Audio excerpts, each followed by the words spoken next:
जाओ भगवान का भजन करो। अब तो रट लग गई। ध्रुव ने कहा ठीक है भैया, उसके लिए क्या करना पड़ेगा। माँ ने कमंडल दिया, जनेऊ पहनाया और कहा हे पुत्र, अब आप प्रस्थान करो। चल दिया नन्हा सा बालक नगर के बाहर पहुंचा। तब तक उधर से देखते क्या है कि देव ऋषि नारद चलते चले आ रहे। देव ऋषि नारद ने देखा ये छोटा सा बालक है, 5 वर्ष का, चंदन का लेप इसके मस्तिष्क पर है और हाथ में कुशा का आसन है, जनेऊ पहने हुए है, हाथ में कमंडल है, ये कहाँ जा रहा है। आकर के पूछने लगे। देव ऋषि नारद ने कहा पुत्र कहाँ जा रही हो। ध्रुव ने कहा मैं जंगल में जा रहा हूँ। वन जा रहा हूँ। कहाँ पर। जहाँ वृंदावन धाम है उसके किनारे कलकल यमुना बहती है, उसी के निकट में मधुर बाग बना हुआ है, वहां तपस्या करूंगा। तो उस समय देव ऋषि नारद ने कहा ये बताओ तुमने पहले कोई गुरु किया है, गुरु का मंत्र लिया है। वह नन्हा सा बालक ध्रुव कहने लगा वो तो हम जानते नहीं हैं, हम तो बस इतना जानते हैं मेरी गुरु माता है और मेरी गुरु माँ ने ही मुझे मंत्र दिया है, मेरी माता ने ही। मैं नहीं जानता हूँ गुरु क्या होता है और हमने कोई गुरु किया नहीं है, तो कृपा कीजिए देव ऋषि नारद आप ही मेरे गुरु बन जाए। देव ऋषि नारद ने कहा ठीक है। आज देव ऋषि नारद कहने लगे ठीक है। देव ऋषि नारद ने मंत्र दिया, 12 मंत्र दिया और उस मंत्र को हम और आप सभी जाप करें तभी जीवन का कल्याण है। कौन सा मंत्र दिया। ओम नमो भगवते वासुदेवाय, ओम नमो भगवते वासुदेवाय।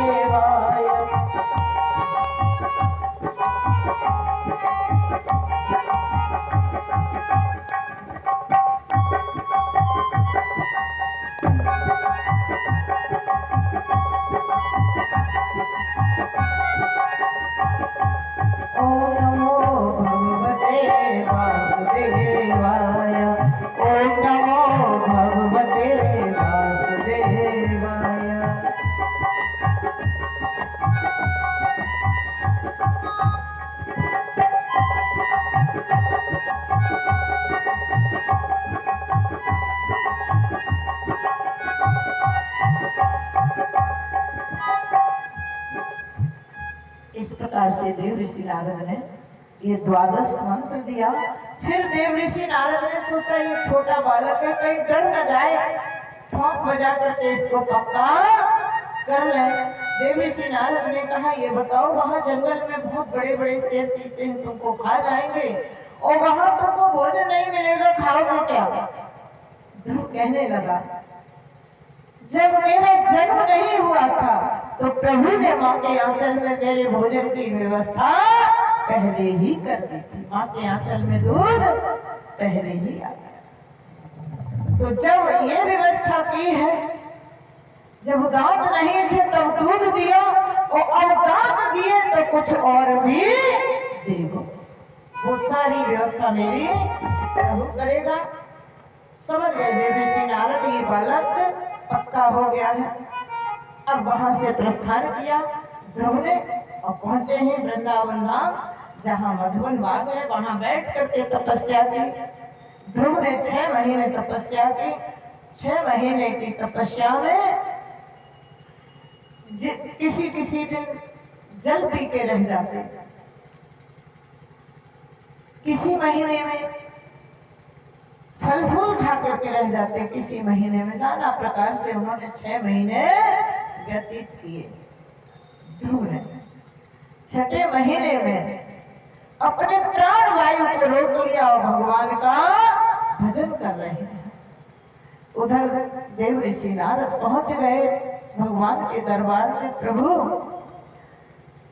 उस धराधाम पर देखो जाकर के, आपका नन्हा सा बालक आपकी भक्ति में, आपकी तपस्या में लीन है, उसको कृपया करके आप देखें, जाकर के उसको दर्शन देते।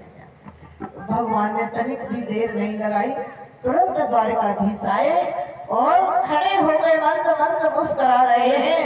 और ध्रुव को ये ध्यान ही नहीं है कि कौन मेरे पास खड़ा है।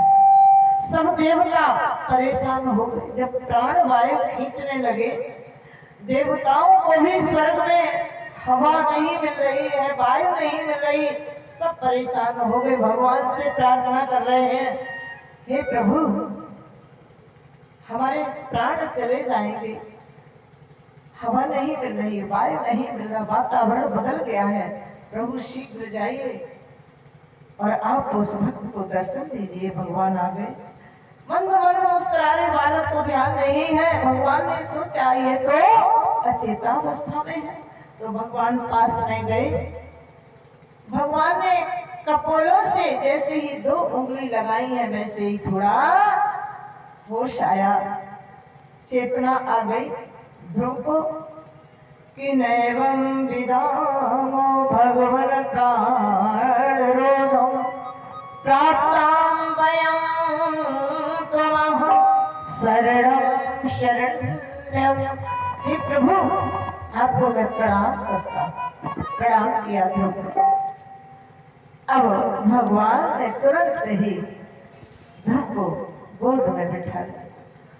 ध्रुव की आवाज को सुनने के लिए तरस रहे, कंठ से आवाज नहीं निकल रही, तो अपने शंख, जो दिव्य शंख है, भगवान ने थोड़ा सा लगाया और वाणी आ गई।